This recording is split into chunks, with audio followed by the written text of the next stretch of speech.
ಎಲ್ಲರಿಗೂ ಕೂಡ ನಮಸ್ಕಾರಗಳನ್ನು ತಿಳಿಸುತ್ತಾ 40-50 ವರ್ಷಗಳ ಕಾಲ ನಮ್ಮ ಘಟಪ್ರಭಾದೊಳಗ ಭಾವೈಕ್ಯತೆಯ ಕಾರ್ಯಕ್ರಮ ಯಾವ್ದಾದ್ರು ಇದ್ರೆ ಅದು ಈದ್ ಮಿಲಾದ್ ಅನ್ನುವಂಥದ ನಾವೆಲ್ಲ ನೆನಪಲ್ಲಿ ಇಟ್ಕೋಬೇಕು.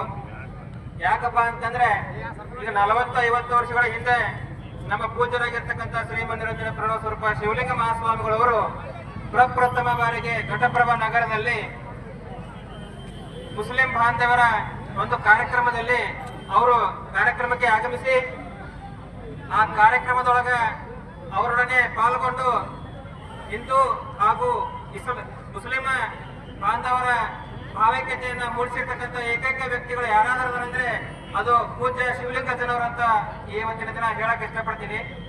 ಯಾಕಪ್ಪ ಅಂತಂದ್ರೆ ಆ ಭಾವೈಕ್ಯತೆ ನಮ್ಮ ಹಿಂದೂ ಮಠಗಳಲ್ಲಿ ವೀರಶೈವ ಲಿಂಗಾಯತ ಮಠಗಳಲ್ಲಿ ಕೂಡ ಇದೆ.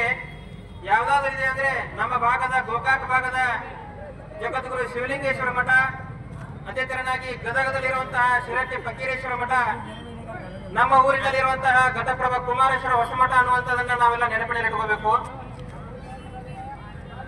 ಇಸ್ಲಾಂ ಬಾಂಧವರು ಒಂದ್ ನೆನಪಿನಲ್ಲಿ ಇಟ್ಕೋಬೇಕು. ಏನಪ್ಪಾ ಅಂತಂದ್ರೆ ನಮ್ಮ ಕಡೆ ನಮ್ಮ ಮಠಕ್ಕೆ ಬಹಳ ಜನ ಬರ್ತಾರ ಇಸ್ಲಾಂ ಧರ್ಮದವರು. ಯಾಕೆ ಬರ್ತಾರಂದ್ರೆ ನಮ್ಮ ಮಕ್ಕಳು ಅಳಕತ್ತಾವು, ನಮ್ಮ ದನಗಳು ಹೆಂಡವಲ್ಲ ಅಂತ ಹೇಳಿ ಬಹಳ ಬರ್ತಾರ. ಇನ್ನೂ ಕೂಡ ಇದಷ್ಟೇ ಅಲ್ಲದೆ ನಿಮ್ಮದು ಏನೇ ಕಷ್ಟ ಕಾರ್ಪಣ್ಯಗಳಿದ್ರು ಕೂಡ ನನ್ನನ್ನು ಕರೀರಿ, ಹಗಲು ರಾತ್ರಿ ಅನ್ನೋದೇ ನೀವು ಯಾವಾಗ ಕರೀತೀರ ಆ ಟೈಮ್ನೆಲ್ಲ ಬರ್ತೀನಿ. ಎಲ್ಲರಿಗೂ ಕೂಡ ನಮ್ಮ ಕಾರ್ಯಕ್ರಮಕ್ಕೆ ನೀವು ಬರೀ, ನಿಮ್ಮ ಕಾರ್ಯಕ್ರಮ ನಾವು ಬರ್ತೀವಿ. ಇನ್ನೊಂದು ನಾವು ಬಹಳ ಲಕ್ಷ್ಯ ಕೊಡುವಂತ ವಿಷಯ ಏನಂದ್ರೆ ಇಲ್ಲಿ ಸರ್ಕಲ್ದೊಳಗೆ ಬ್ಯಾನರ್ಗಳು ಹಾಕಿದಾರ. ನಮ್ಮ ಭಾವೈಕ್ಯತೆ ಹಿಂದೂ ಮುಸ್ಲಿಂ ಭಾವೈಕ್ಯತೆ ಹೇಗಿದೆ ಅಂದ್ರೆ ಮೇಲ್ಗಡೆ ಈದ್ ಮಿಲಾದ್ ಹಬ್ಬದ ಶುಭಾಶಯಗಳನ್ನು ಹಾಕಿದಾರ, ಕೆಳಗಡೆ ಗಣೇಶ ಚತುರ್ಥಿ ಶುಭಾಶಯಗಳನ್ನು ಹಾಕಿದಾರ.